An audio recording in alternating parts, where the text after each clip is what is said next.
నుంచి ఆంజనేయులు గారు చెప్పండి, ఏంటి ఆలస్యం అవుతుందా? ఒకవైపు ప్రభుత్వం కొనుగోళ్లకు సంబంధించి అప్రమత్తంగా ఉన్నాం, ఎప్పటికప్పుడు సమీక్షలు జరుగుతున్నాయి. అంటే కొన్ని చోట్ల ఇబ్బంది అవుతుంది కావచ్చు, చాలా సందర్భాల్లో అది జరుగుతుంది. కానీ ఉండదానికన్నా కూడా తీవ్రత ఎక్కువగా చూపించి రైతులను ఆందోళనకు గురి చేస్తున్నాయి పార్టీలు. అంటే ఏమంటారు మీరు? మీకు అదేవిధంగా హెచ్ఎంటీ చూస్తున్నటువంటి ప్రేక్షకులకు, అదేవిధంగా నాతో పాటు ప్యానల్లో పాల్గొంటున్న పెద్దలందరూ కూడా ఉదయపూర్వక శుభోదయం. ఈ రోజు తెలంగాణ రాష్ట్రంలో పరిస్థితి ఏమిందంటే పొయ్యి మీద నుంచి వెళ్ళి పెనంలో పడ్డ సందంగా తయారైంది.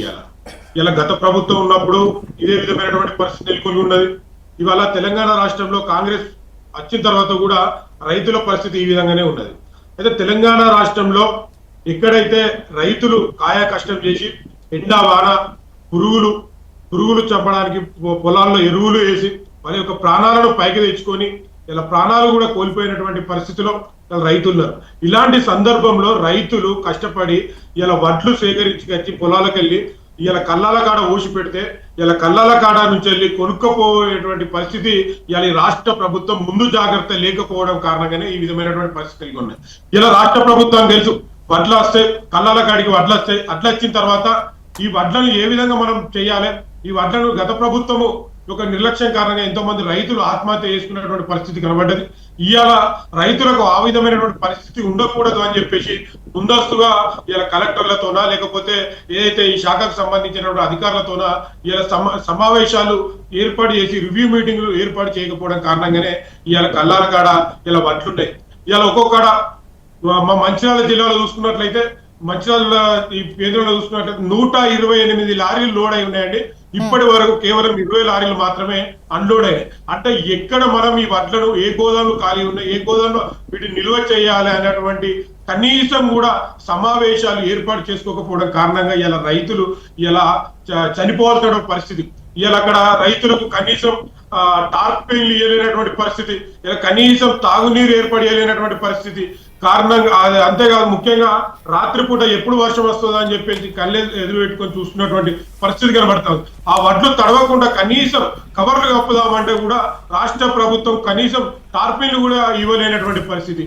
ఇదొక విధంగా ఉంటే అంతేకాకుండా ఇలా వడ్లను ఏదైతే గన్ని బ్యాగులో నింపాల్సినటువంటి అవసరం ఉందో ఇలా అన్ని కూడా కేంద్ర ప్రభుత్వము రాష్ట్ర ప్రభుత్వానికి పూర్తి స్థాయిలో సహకరించి అన్ని విషయాల్లో ఉన్నప్పటికీ కూడా ఈ రాష్ట్ర ప్రభుత్వం కనీస కార్యాచరణ లేకపోవడం కారణంగానే ఈ విధమైనటువంటి పరిస్థితి నెలకొన్నది.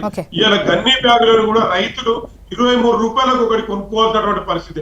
అదనంగా ఇవాళ 10,000 నుంచి 25,000 రూపాయల వరకు గన్ని బ్యాగులకు ఇవాళ ఎక్కువ చెల్లించుకోవాల్సిన పరిస్థితి. అదే విధంగా అంటే కొనుగోళ్లకు సంబంధించి కూడా కేంద్రం నుంచి ముందస్తుగా ఆ క్లారిటీ రాకపోవడము, ముందుగా 20 లక్షల మెట్రిక్ టన్నులు కొంటాము అని చెప్పడము, తర్వాత వీళ్ళు లేఖ రాస్తే ఇంకా తీసుకుంటాము మరో 14 లక్షల వరకు అని చెప్పడము. అంటే ఈ గ్యాప్ వల్ల అంటే కేంద్రం నుంచి కూడా అంటే ముందే వీళ్ళు పంటకు సంబంధించి 90 లక్షల మెట్రిక్ టన్నులకు సంబంధించిన అంచనాలు ఉండే, అంత పంట దిగుబడి వస్తుంది, సో అంత కొనుగోళ్లు చేయాల్సినటువంటి అవసరం ఉంది అని చెప్పేసి. సో ఈ లెక్కల్లో కేంద్రం నుంచి డెఫినెట్గా ఇక్కడ వీళ్ళు తీసుకున్నా కూడా అల్టిమేట్గా కేంద్రమే మళ్ళీ తీసుకోవాల్సినటువంటి అవసరం, ఎఫ్సిఐ తీసుకోవాల్సినటువంటి అవసరం. సో ఈ క్లారిటీ మిస్ అవ్వడం వల్ల ఏమన్నా ఆలస్యం అయిందంటారా, లేదంటే ఇక్కడ క్షేత్రస్థాయిలో ఉన్నటువంటి వైఫల్యాల వలన? మీ అంచనా ఏంటి? మేడం, ముందుగా కేంద్ర ప్రభుత్వము రాష్ట్ర ప్రభుత్వానికి సూచన తెలియజేస్తుంది.